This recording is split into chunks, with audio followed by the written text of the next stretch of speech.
Assalomu alaykum. Bugungi videomizda mahshar maydoni qayerdadir degan savolning javobini izlaymiz. Bismillah. İkinci savol. Maydoni hashr nerededir? İkinci savol. Hashr maydoni qayerdadir?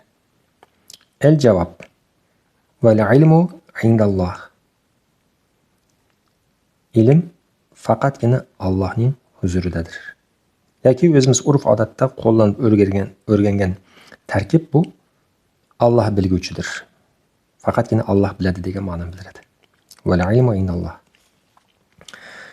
Javob. Xoliqi hakimin her şeyde gösterdiği hikmeti aliye.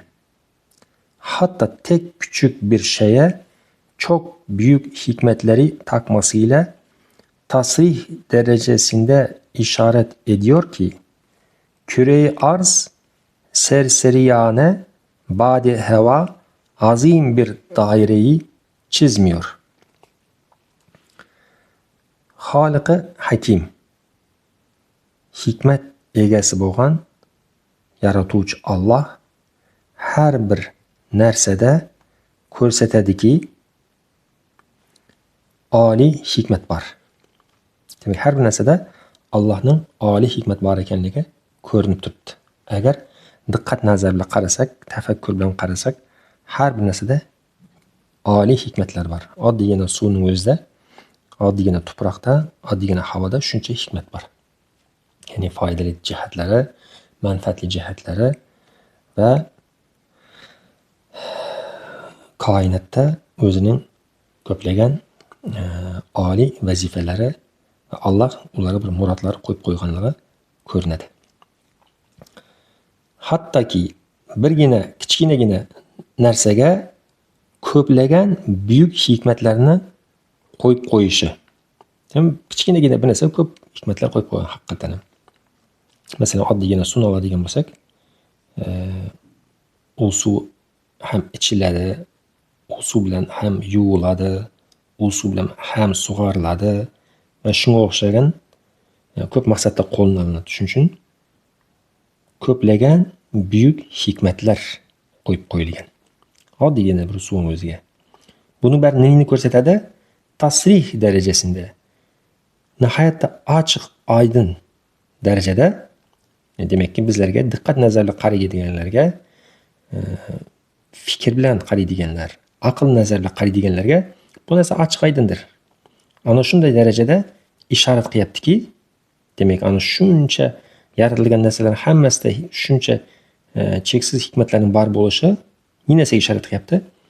Kuray zamin ham, kuray arz ham, bizning yer sharimizning o'zi ham sarsari kabi, bebosh, egasiz, xo'jayinsiz kabi bekorga buyuk bir doirani chizyapgan yo'q. Demakki, kuray zaminimiz quyosh atrofida aylanishning o'zi ham bekor emas.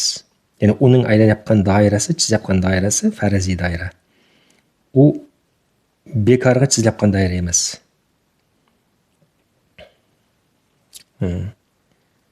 Demak, u doirada bir ma'no bor, bir maqsad bor, bir murod bor.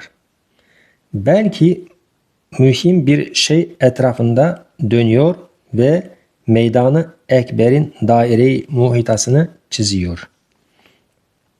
Belki mühim bo'lgan bir narsaning atrofida aylanmoqda ve büyük maydonning daire-i muhitasini, demak, hamma narsani o'z ichiga oladigan muhit bo'lgan bir doiraning büyük maydonini chizmoqda. Demak, o'sha büyük maydon bir yillik vaqtni oladigan doira ana shu o'z ichiga oladigan ko'plagan narsalarni ichiga oladigan bir doiradir. Ana shunday doirani atrofini chizyapti. Gösteriyor. Demak, yer zaminimiz ana shu faraziy xatni chizish bilan bizga bir narsa ko'rsatyapti. Mening yurayotgan joyim, mana shu chizayotgan doiram bir narsaning atrofi deyapti bizlarga. Ya'ni hikmat nazar bilan qarasak bu narsa ko'rinadi. Ve bir meşheri azimin etrafında kezip ve bir buyuk mashharning atrofida kezib, aylanib. Mashhar deganimiz bu namoyish qilinadigan joy, ko'rsatiladigan joy. Ko'rgazma desak ham bo'ladi. Narsalar ko'rgazmaga qo'yiladigan joy. Buyuk bir mashharning atrofida kezib, mahsuloti ma'naviyasini, ma'naviy mahsulotlarini, ya'ni yer zaminning ma'naviy mahsulotlari. Yer yuzida bo'layotgan amallar, ishlar, voqealarning ma'naviy mahsulotini ona devir ediyor ki ana shu buyuk doiraga topshiryapti. Yer sharimiz kezish bilan ana shu o'zining ustida bo'layotgan, yer sharida bo'layotgan butun narsalarning ma'naviy mahsulotini o'rtaga to'kyapti, ana shu doirani ichiga to'kyapti, unga topshiryapti. Ki nima uchun? Ki ileride, kelajakda o mashharda, o'sha mashharda, ya'ni namoyish qilinadigan joyda. Mahshar boshqa, mashhar boshqa. Mahshar bu hashr qilinadigan joy. Mashhar bo'lsa namoyish va ko'rsatiladigan joy.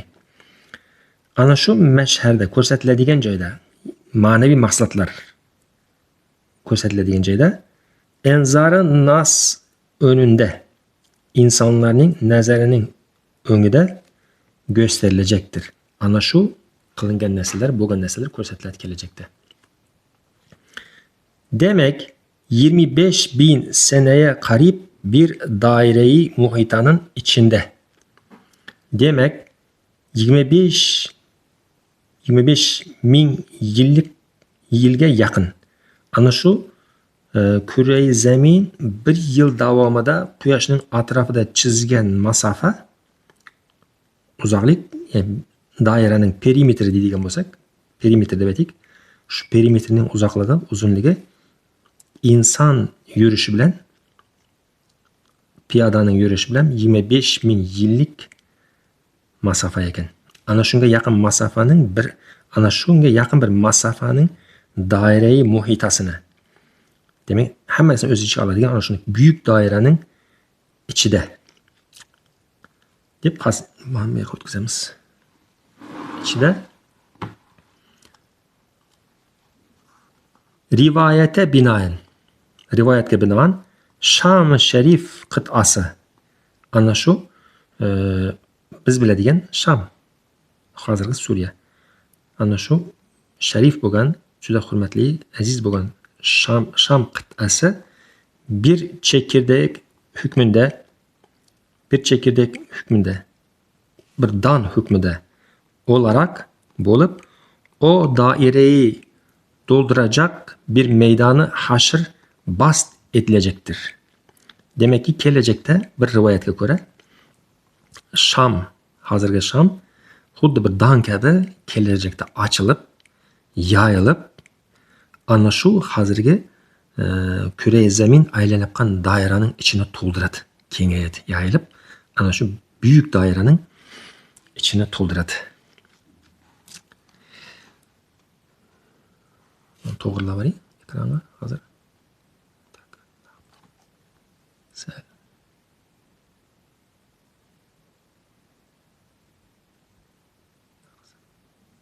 Shunaqa qo'yib,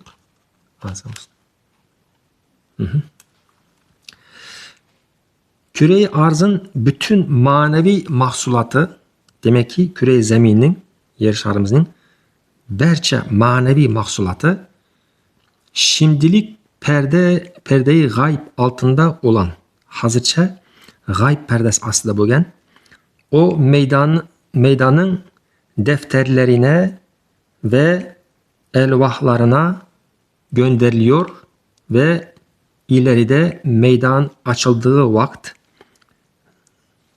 sekenesi de yine o meydana dökülecek. Demek hozircha g'ayb perdasi ostida bo'lgan u maydanning daftarlarga, demak o'sha maydonda bayog'i Kure-i Zamin chizyapgan maydon, endi hozir tushunarli bo'ldi-ku, mahshargoh ana shu maydon bo'lib turibdi, mahshargoh. ishida bizning ko'zimizga ko'rmaydigan, bizning ko'zlarimizga g'oyib bo'lgan, ya'ni g'oyib pardasi bilan to'silgan daftarlar bor deyishadi deydi. Endi u shakli, turi qanaqa ekan biz endi tasavvur qila olmasligimiz mumkin, lekin ishida hamma narsa yozilyapti demak. Bayog'i ma'naviy mahsulotlar shega to'kilganda u prosta to'kilib charchalib yotmaydi u. Ishida daftarlarga bir narsalarga qayd qilinyapti. Va elvohlar, lavhalar ya'ni. Ana shu lavhalarga hammasi yuborilib va kelajakda ana shu maydon ochilgan paytida yer zamini qandayki oldinlari o'zini ma'naviy mahsulotini ichiga yuborgan bo'lsa, to'kkan bo'lsa, kelajakda o'z aholisini ham, ya'ni insonlarni ham, odamlarni ham yana ana shu maydonga, buyuk maydonga to'kadi. O ma'naviy mahsulotlari da g'aybdan shahodata geçecektir dedi. Ana shu ma'naviy mahsulotlar ham g'aybdan, g'ayb pardasidan chiqib shahodatga, ya'ni insonlarning ko'z o'ngiga chiqadi. Ya'ni insonlar ko'radigan holatga keladi. Ko'rinadigan holatga keladiki, evet, küreyi arz bir tarladır. Ha, yer zamin bir ekinzordir. Bir çeşme, bir ölçek. Ölçek deganimiz tarozi. Ya'ni taroziga narsa solinadi. Xuddi shuni hukmida olarak ana shunga o'xshab, ana shuni hukmida bo'lib, o meydani ekberi dolduracak kadar mahsulot vermiş. Demek ki yer zamin o'zi kichkina bo'lishiga qaramasdan, lekin shunchalik ko'p insonlar kelib ketdi va shunchalik ko'p ishlar bo'ldi. Xuddiki bir ekinzorga, masalan, kichkina bir joyga ko'p mahsulotlarni ekib, terib olib, ko'p olsa bo'ladi. Ya'ni qayta ekish bilan ko'p mahsulot olish mumkin bo'lgani kabi, yoki kichkinagina bir chashmadan ko'p suv oqqani kabi, yoki birgina kichkinagina taroziga ko'p narsalarni solib, ya'ni navbatma-navbat solib o'lchash mumkin bo'lgani kabi, yer zamini ham xuddi shuningdek juda ko'p mahsulot berdiki, ana shu bayog'i buyuk doirani to'ldiradigan darajada ko'p mahsulot bergan. Tasavvur qiling, Odam alayhissalomdan beri qancha odam kelib ketdi. Shularning hammasini qilgan amallari shida yotibdi. Ya'ni ichida daftarlarda hammasi qayd qilingan. Mahsulotni bergan va onu istiyab edecek mahlukat ondan akmış ve ana şu büyük maydon öz ichiga olabiladigan darajada mahlukatni berdi. Ya'ni yerdan ana shunchalik mahlukat aqib chiqqan. Ya'ni ana shuni istiyab edecek deyapmani. Bu istiyab asli yutadigan, o'z ichiga oladigan, qamriydigan mahlukatni undan aqdi deyapti. Ya'ni yer zaminini aqdi. Yerdan shunchalik ko'p maxluq chiqdiki, hashr maydonini to'ldiradigan darajada. Ve onu imla edecek ve ana shu hashr maydonini to'ldiradigan masnuat, sanat bilan yaratilgan narsalar ondan chiqdi. Demek küre-i arz bir çekirdek ve meydanı haşr. Demek küre-i zeminimiz bir urug'dir ve meydanı haşr içindekilere beraber bir ağaçtır. Ve içindekilerden birgelikte bir daraxtdır. Bir sümbüldür, bir mahzendir. Demek küre-i zemin bir urug' ve meydanı haşr ise ichidagilar birgelikte bir daraxtdir, bir ko'chat desak ham bo'ladi, sumbuldir, kichkinagina ko'chat va bir mahzendir. Mahzen kelib yig'iladigan narsalarning saqlanadigan joyi. O'rishchada sklad deb aytiladi, u saqlanadigan joy. Hamma narsa kelib shunga yig'iladi. Evet, nasıl ki nurani bir nuqta. Ha, qandayki, masalan bir nurani nuqta, bir tayoqchaning uchida nuqta bo'lsa, masalan, yonib turgan nuqta bo'lsa, tunda bunda tez harakat qilsang, o'zi yonib turgan narsa nuqta bo'lishiga qaramasdan chiziq paydo bo'ladi. Tez tezimda harakat qilsang chiziq bo'ladi. Agar bundayga doira shaklda aylantirsang, doira bo'ladi. Shuni aytyapti. Ha, qandayki nuroniy bir nuqta sur'ati harakatla nuroniy bir xat olur. Ya'ni tez harakat qilinsa, nuroniy bir chiziq bo'ladi va ya bir doira olur yoki bir doira bo'ladi. Öyle-de xuddi shuningdek kuray arz, demak kuray zaminning chizilgan yo'liga ishorat qilyapti. Sur'atli, hikmatli, demak kuray zaminimiz tez, hikmatli harakati ila bir doira-i vujudun temessülüne, bir vücut dairəsinin təməssülüge, ko'rinishiga, shakllanishiga ve o daire-i vücut ve ana şu vücut dairesi mahsulati bilan birgalikda bir meydana haşri ekberin teşekkülüne medardır. Ana şu vücut dairəsinin mahsulati bilan birgalikda bir haşr maydonining büyük haşr maydonining shakllanishiga sababdir. Demek ana şu yer zamin chizayotgan joyi kelajakda büyük mahshar maydoni bo'ladi. Qul innamal ilmu indalloh. Deginki, dar haqiqat, ilm, haqiqiy ilm faqatgina Allohning huzuridadir. Vassalam.